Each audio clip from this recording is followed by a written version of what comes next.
Hi, everyone. Welcome to Crossing the Threshold with leadership coaches James Wilson Jr. and JC Fowler, a podcast for mission-driven leaders navigating what's next in life and leadership without losing what matters most. All right. Here we go. Let's go. I got to tell you, one of my number one pet peeves, sorry if I've had a conversation with you and you've done this, now you know, is when I ask someone, hey, how you doing? And they say, good, busy. Busy. Yeah. I've been really busy. What's going on, And man? I'm like, why are we assuming that busy is good? What have you been busy doing? Yeah. And Yeah. I have had seasons where I have felt busy, Yeah. but we could be busy for no reason. Yeah. Anyway, you asked this question, what's behind busy? Right. And it feels like that's what's kind of grinding your gears, Yes. for lack of better words. Yeah. Like, what are you busy doing? Because you can be busy, but not necessarily effective. You can be busy and not even being productive. Like you can, I mean, I just think about how many office environments where you're working a 9 to 5 and you are doing a lot of work, and you ain't really do nothing. Like you're like, whoa, what did I really do? Or you're just trying to look busy. And I think sometimes, before us, diving into it, man, sometimes busyness can be a badge of honor. And it really becomes a distraction for what's really important. Yeah. Ooh, that's good. Yeah. When did busyness become a virtue? Yeah. Like, Yeah. I don't know. Anyway, that's kind of. Let's get it. Here's where we're going. Let's get real. Most of us are living in, I love this phrase, inbox leadership. Yeah. I've been guilty. I might even be guilty right now. Me too. We wake up, open our phones, and immediately hand over our day to whoever shouted the loudest. Yeah. Whatever feels the most urgent. Yeah. A lot of us are working 10-plus hour days with our hair on fire, but at 5 p.m. at the end of the day, we're not even sure if we've moved the mission. So we would say the problem isn't a lack of effort. Nope. It's a lack of focus. Yeah. So that's the clarity threshold. That's where we're going today. Here's the hard truth. Clarity is not certainty. Yeah. Certainty is a feeling you wait for. Clarity is a decision you make. We'll unpack that more. Because when everything matters, then really you're saying nothing really matters. Yeah. So today we're going to help you cross the clarity threshold by beginning to ask and answer this question. What's most important right now? Right now, dude, I've been thinking about this for some time now. So yesterday was pivotal for me. So I had celebrated my 40th birthday. Hey, happy birthday. Thank you, man. On Friday or Saturday, Saturday. And then Sunday was Easter Sunday, Resurrection Sunday. And so much of my life, I spent the last 8 years working at a church, and it was a big deal on Easter Sunday. Actually 11 years working at a church, and it was really cool. So something happened though. Easter Sunday last year was the last time I preached at that church. It was also the Sunday before, 2 Sundays before, I had actually given my resignation and stepped down from that role. So I'm stepping into this space now where we decided that we left the church. We moved back to Philly, and not because of a scandal, not because anybody did anything wrong, but because there was this internal thing happening where it's like, no, I want something different. Not, and that's a whole nother conversation. Different doesn't always mean better. It just means different. I needed something different. And so we go and we move to New Jersey. We get to New Jersey, and sure enough, man, I am now faced with so many decisions. I've got to now figure out, okay, where we're going to live, and we got that. Okay, how are we going to do health insurance? What are we going to do for pay? What are we going to do for, where are my daughters going to go to school? How are they going to operate? Okay, what are the friends we're going to have? Where am I going to go? How's this going to work? Okay, so we're going to go to this church. We're going to go to that church. We've already done this. We've done that. Okay, our cars, we got to change insurance. We got it already, right? So it's like, then, hey, JC, let's start a business together. We do this. Okay, I'm doing this, and I'm already working here. I'm doing how everything is, So there's all of these decisions. And it literally left me, and you kind of experienced some of that from me. I realized that I've been just in this constant state almost of being paralyzed, because it's like, the best word I could give to it is I feel disoriented.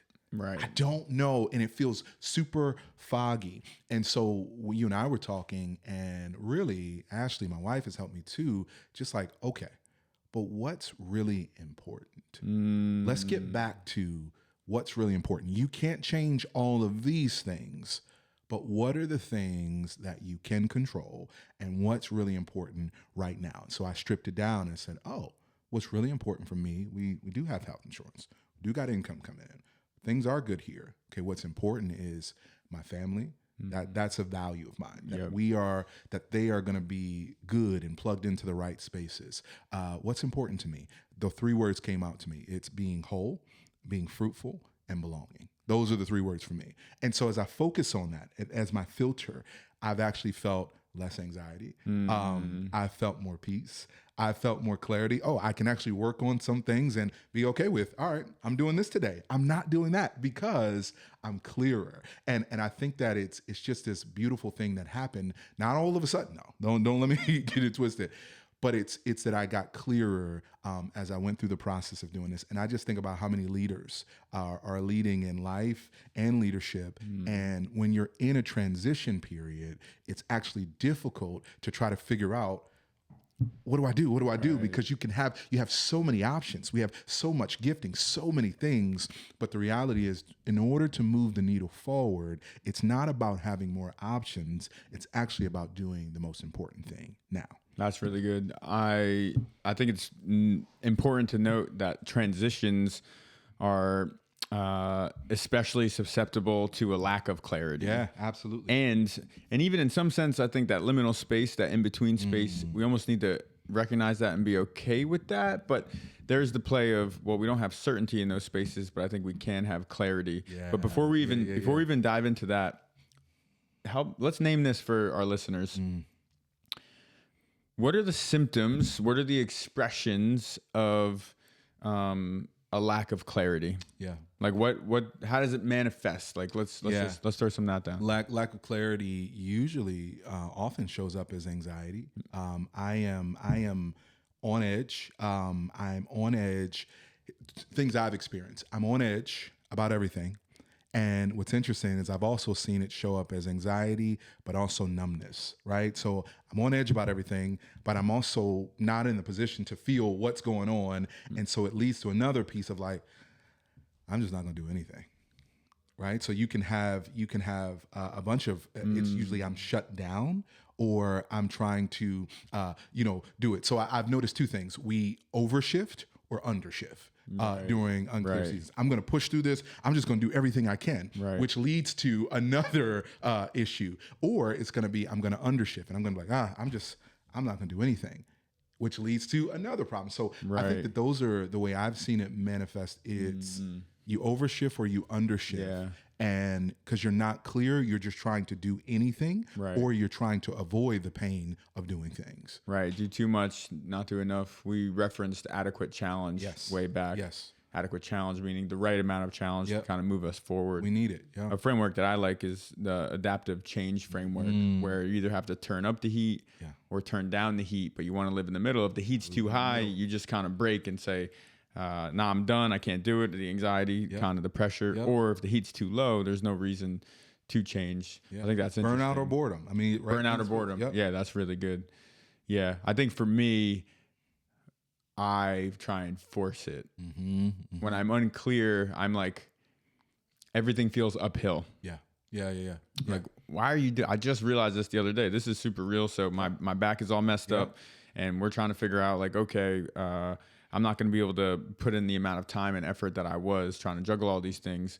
And so it became, well, what levers are we going to pull? And something that we've been trying to do for us is we want to have an online presence. We want to reach more than just the people that we can communicate with, knowing that those in-person touches are the most important. And I would say for any leader listening, like that's always going to be your highest levers to pull. Like who can you talk to in the flesh? But if you want to kind of build that broad base, absolutely, we need to get out there in the digital sphere.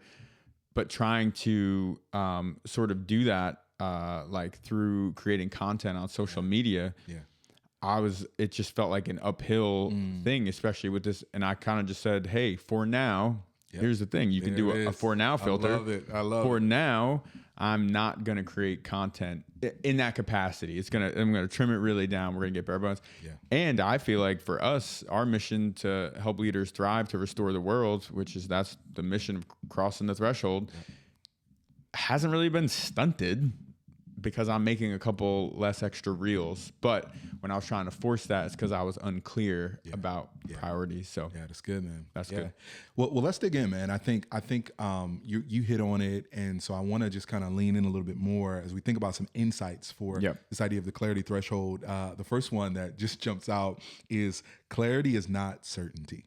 Clarity is not certainty. I've just learned in leadership that people really don't even care about certainty as much as clarity. I don't really care where we're going if you're leading me. Right. I don't really care where we're going as long as I know we're going somewhere, right? And so what I think about clarity is that certainty is about an outcome which you can't control. We always try to control those things. But clarity is about direction, which you can. And I think this is helpful for leaders, it's freeing for leaders, that it's not about certainty, it's about clarity. The reason this is freeing is because it gives me a sense of agency. Like I can do something, because what happens is when I have tons.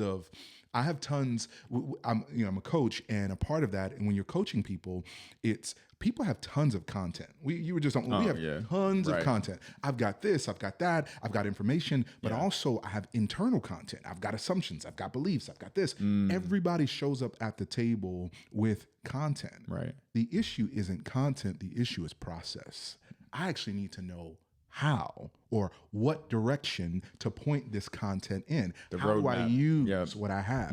So it's not about certainty. It's actually about clarity. Yeah, that's really good. I was thinking about how when we think about goals, sure, we think about outcomes and, it'd be cool to achieve this and do that. But really, it's more about the inputs than the outputs, which would be the direction. What direction are we walking in? Yeah. I think when we don't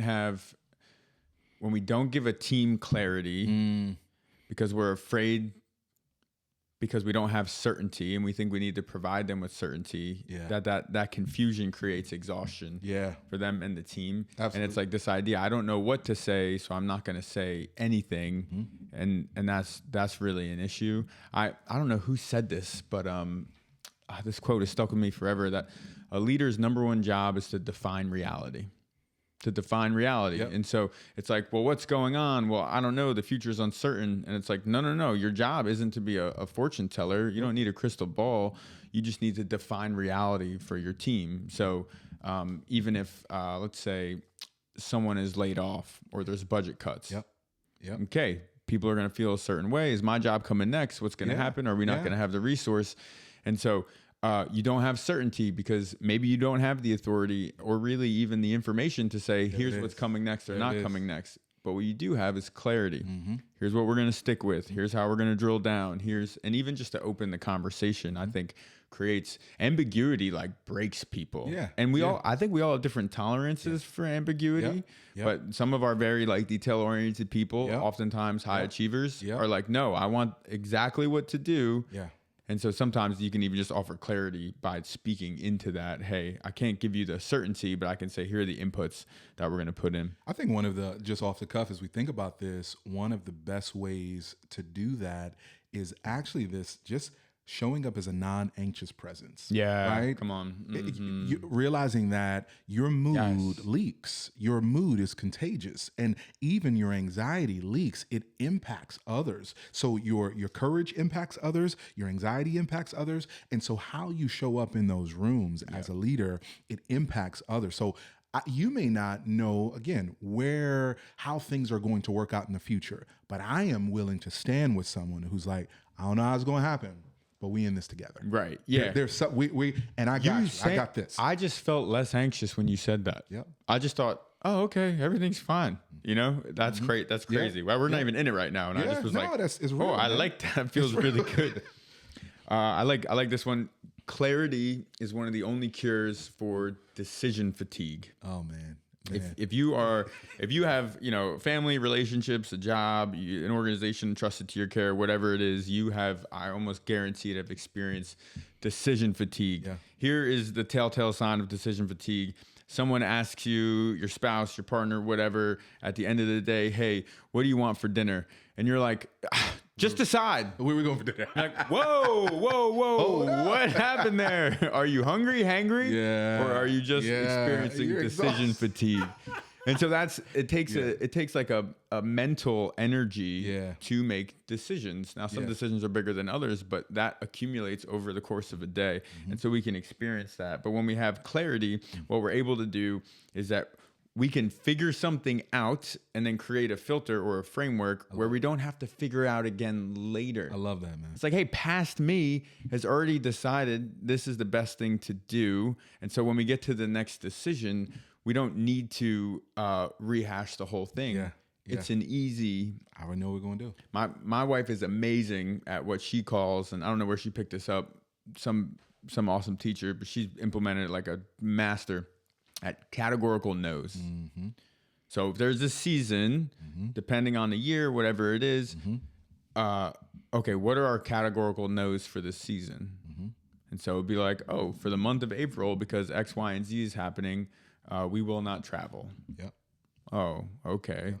Or, hey, it's the end of the fiscal year, fundraising's at an all-time high, or whatever, you're trying to close all the deals and the leads. Yeah. We will not take any meetings Can't do it. that are whatever it is. So these categorical no's are important. And to reiterate this, that just means a no for right now. Yeah. It doesn't necessarily mean a no forever. That's so good, man. The kind of the pre-decide. Yeah, I really love it because it reminds me of my wife and I love to go to a Thai restaurant, right? And when we go to a Thai restaurant, we know what we're gonna get. So it's one of those things where it's like, oh, we know before we sit down that I'm gonna get pineapple fried rice. She's gonna get drunken noodles. Like no matter where we go in the world, I'm going for Thai for that. Right? I just learned something new. I just learned 2 things new. That's wild. And I love Thai food. The thing that I don't like, here's what's crazy. I actually despise going to Cheesecake Factory. Oh my gosh. The reality is the menu is huge. And then you sit there for because you're trying to, don't take friends there because you're trying to catch up on conversation. How's life? How's this? You got a book to read. And then so what I've started to do whenever I go into a restaurant or an unfamiliar restaurant, I'll say to someone, hey, before we start talking, why don't you figure out what you want to eat first?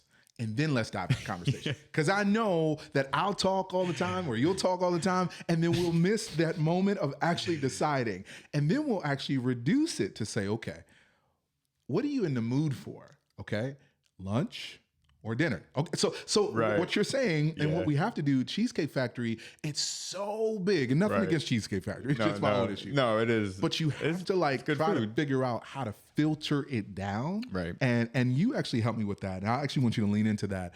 We were talking one time and I forgot what you said. I said, man, we have to have these rules for coming up with something. He was like, no, think through it as a filter. And I was like, that is so right. So the idea of clarity as a filter, it actually is so freeing because you're saying it's not just forever, because that's a rule. It's forever. We are never coming from that. Yeah. But for now, we can't do this. For now, we will do this. Right. At this point, we can, and that I don't know, maybe it's just a me thing. It just gave me so much freedom to say, oh, this is just a filter. And this is how we can make this decision. This is actually, you hit on it. We actually created with a filter, you're creating an operating system. Right. Oh, so I don't have to use this math here. I don't have to do this thing here. It's not that the idea is bad. It's not that this initiative is bad. It's that we just use the filter. Right. And even though what we discovered is that those filters have helped us make bigger decisions and sort of break them down. And so in our brainstorming process, we would put filters up on the board like one of our core values is simplicity. Yeah. So is it simple? And simple baked into that for us is like accessible for the everyday leader, not just for, you need corporate speak, or you need nonprofit speak, or you need church speak, or you need, whatever, like even industry specific stuff. And so we be going through and you and I come up with, oh, this sounds really cool. Look how big that word is. That's a 4-syllable word, man. That has got to be good. Then we would go, wait a second. Is it simple? It's not simple. That's like the other filter for us is Getmo. Good enough to move on. Is it good enough to move on? And then all of a sudden we could have wasted another 30 minutes. We're going to be tired at the end of it because we were just wrestling over this thing. Yep. And you and I could go at it when an idea is up there. We're like, well, I think, which is great. Let's get to the best ideas, right? For us. So I think even like putting those filters like somewhere where you can see them will give you clarity in the decisions that you're trying to make. I don't know where I heard this and I reference it like it's Bible. So, check me on this, but I heard about this like phenomenon in a grocery store, which gets back to your Cheesecake Factory thing, where they had this display case of these like 15 jams, all sorts of different jams. And then they had another one of 3 jams. And what do you think sold more? The variety? No, because the ambiguity, the decision fatigue, people are like, I can't decide. This is too much. And so actually we needed less options to be able to move forward. And so while those filters feel restricting, they're actually like they will propel us forward. Yeah. Right. I've got more space to say, dude, let me just put it this way. I am so glad. Now, there are other countries that do other things and other religions, yada, yada, yada. But I am so glad to my wife and I'm turning 40. We were just talking. I turned 40 and she's like, we've known each other. We've been together for 21 years. Bro, wow. I am so grateful that I only have one woman. I just don't.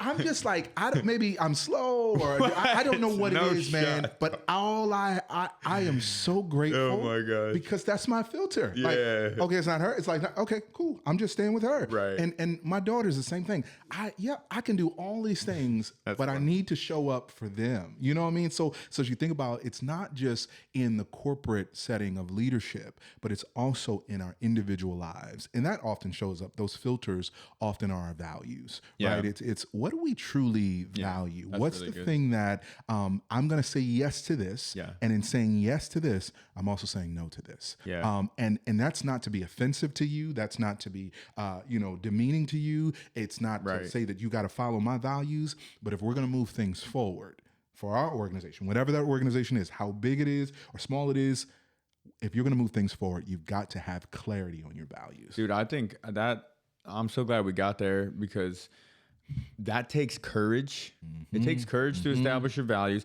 And when we say values, we're not talking about like this generic poster with 9 statements on the board. We're talking about these differentiators that make you unique. Now, that doesn't mean that other people might not share them, but it's like, what are the 3 to 4 things that are so core to who you are that you would literally pay a price to keep them and uphold them? It is. Right? Like family is a value. And so I will not take that job that moves me away from family, whatever I've done it is. And I'm not doing it again. That's just an example. But I think that's so important. We get clear on those values. Those become our filters, but they really are the differentiators. And so here's the values that are like our behavioral principles, are the sort of character traits of the leader, the organization, the team, right? Yeah. But then also strategy in that sense of like the direction we're headed and how we will succeed also takes courage, right? And if we get clear on those things, if we are everything to everybody, we're going to be nothing to nobody eventually, right? And so we have to do that. I think that's so important. You're right. It's because it's dangerous to decide. It's very dangerous. Because it takes courage, like to say that I'm not going to do this. Right. To say that I'm not going to do that. For me, as someone who has tons of ideas, to say I'm not going to do something, it's like, oh, well, what if I miss out? Right? It's FOMO. What if I miss out on this? What if I don't get this? And I know so many leaders struggle with that too. It's the fear of missing out. Oh, I just can't do this and I can't do that. And then someone was like, someone framed it as the joy of missing out. Oh, well, you can miss out. It's great.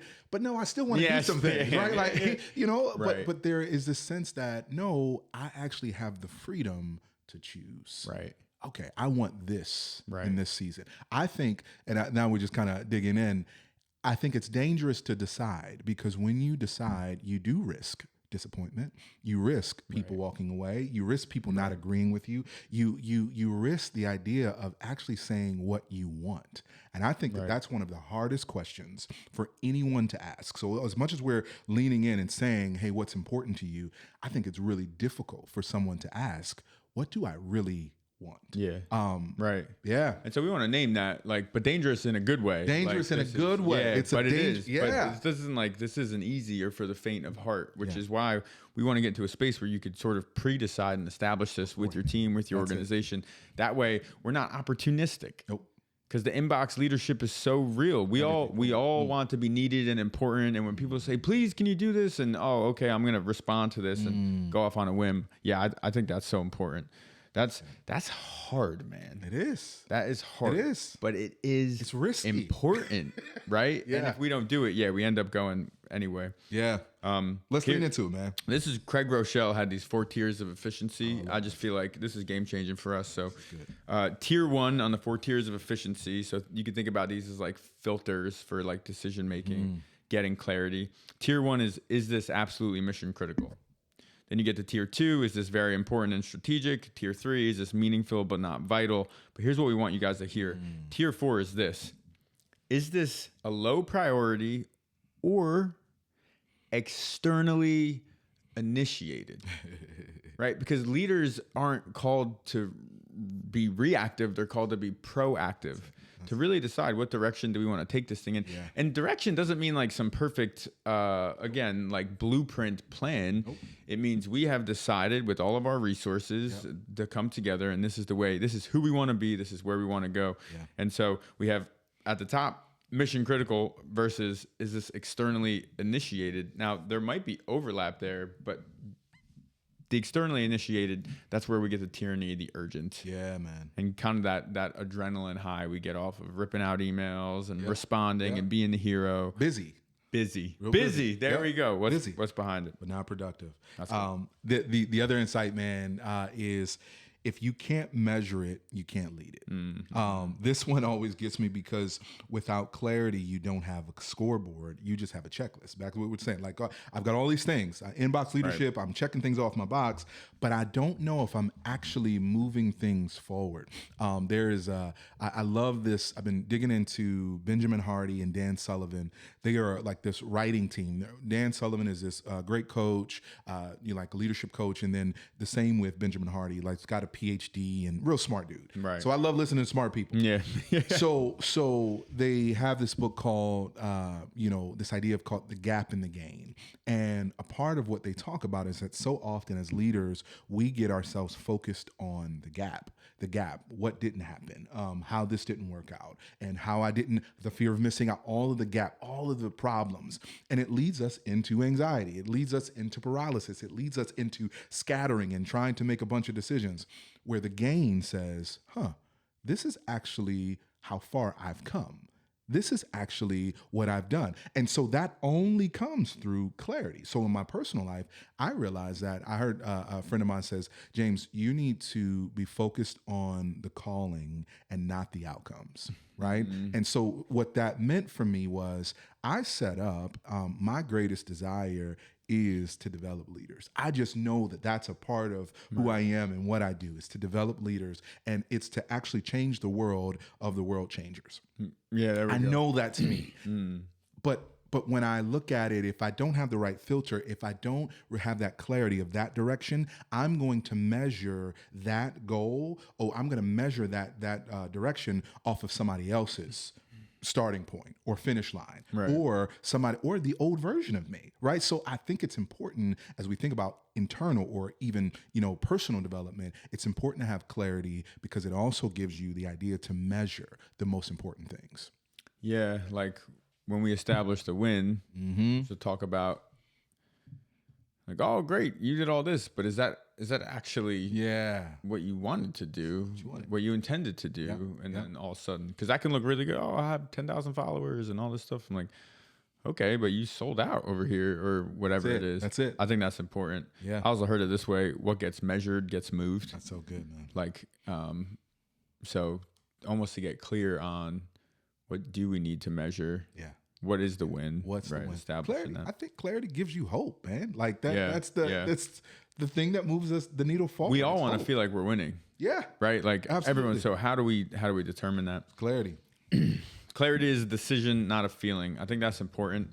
We're like, I just don't feel clear. It's like, no, we get clear as we go. And so we're not looking for like perfect here. It's a matter of some intentionality, you know, and when we say resources, we mean like people you trust, people that need to be in the room to decide, okay, whether maybe you need to get clear on your values. Great. Maybe you need to get clear on, okay, what's our strategy going to be? What direction are we going to head in? Maybe it's just a matter of in your personal life, what are the categorical no's? Yeah. But not to say like, this all happens in the ivory tower, in the whiteboard room. Yeah, you do it there, but then you have to work it out in real time, and you get clearer as you go. Even just in conversations, I'm sure you guys have experienced this. You have been beating the same problem to death. You're just thinking about it. You have one more conversation. The conversation pretty much sounds like all the other conversations you had, and you go, I got it now. Yeah. You're like, what? What happened? Well, I was just feeling it out, and for some reason, something resonated at the right time. It resonated. So I think that's important. Dude, I feel like we're about to dig into the hows, but I almost feel like we need more time to get the hows done. Like, because this is so... Sure. We're about to dig in, like, just real quick of practicals, but I'm sitting here as I'm talking, I'm like, okay, we've kind of set the landscape, and it's like, how do we do this, though? How do we help the leaders get super clear? Like, if I'm walking away today, how do I help them get clear? Right, one step you're saying. Yeah, let's So go practical next. Let's go next practical. Episode. Yeah. I think that's right. We thought this was going to be a two-parter. Yeah. I think that's really good. So maybe why don't we reiterate real quick? I'll run us through. Go for it. All right. So here's what we're thinking. Clarity is not certainty. Mm-hmm.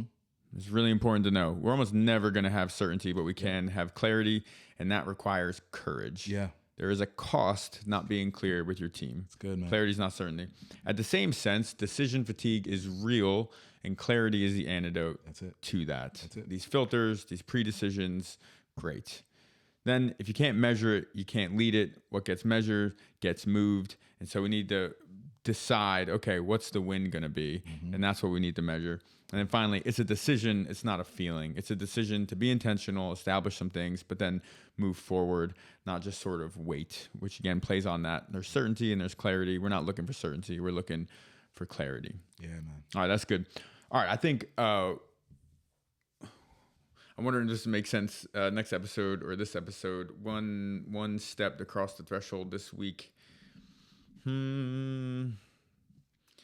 it a matter, James? Is it a matter of even just naming what we need to get clear on? Yep. Rather than actually naming it, but just like, what do we need to get clear on? Yeah, I think that's a really helpful next step, is acknowledging, number one, that I may be disoriented right now. Right. Like I almost check. It's probably going back to our question: what's behind the busy? Yeah. Like if you start there, what's behind the busy? Why am I in this? Why am I always in this inbox leadership? Like why, when I look at my week, why does it feel so? At the end of the day, why do I feel so? I think that's a good starting point. What's behind the busy? It's really acknowledging, hey, I may not be as clear as I thought I was. And I think that's a good starting point because you're naming something now. So what if we did this? I'm just thinking, all right, cross the threshold this week by writing down your top 5 to 10 priorities. Mm-hmm. Now, I don't care if you're leading a corporation, if you're leading a nonprofit, if you're just a manager or a team lead. And when I say just, I don't mean like, because you don't have the decision power of the whole organization. That's a very important role. Wherever you are, we want you to name your top 5 to 10 priorities in your life as a whole, because it always bleeds in. All that we do flows out of who we are. That's it. Name those top 5 to 10 priorities, and then do this. Here's the hard part. Eliminate all of them except for 3. Mm-hmm. Just start there. I'm not saying you get rid of them, and that doesn't happen, but that's where we go. That's it, man. All right, closing thought. If you had to just give them one thing. I love it, man. Clarity is not certainty. Yeah, that's so good. Yeah, I would say it's not necessarily a lack of effort. Mm-hmm. It's a lack of focus, which is good news because it isn't, just work harder. Yeah. No, we just need to get clear. Yeah, so good, man. That's good. Well, if you haven't already, we would love for you to download the Threshold Starter Guide. It is a quick win for exactly what we've been talking about today. If this is you, if you're feeling stuck, you're feeling overwhelmed, or you're like, I just don't know what lever to pull to grow as a leader, to grow my team, to grow my organization, I'm telling you, you don't want to miss this. In under 5 minutes, you will walk away going, oh, that makes sense. Good. I know how to move forward. I'm JC. I'm James. Till next time. See y'all. Thanks for watching Crossing the Threshold with James Wilson Jr. and JC Fowler. If this helped you take a step forward, like, subscribe, and share it with another mission-driven leader navigating their own threshold moment. Until next time, keep moving forward with courage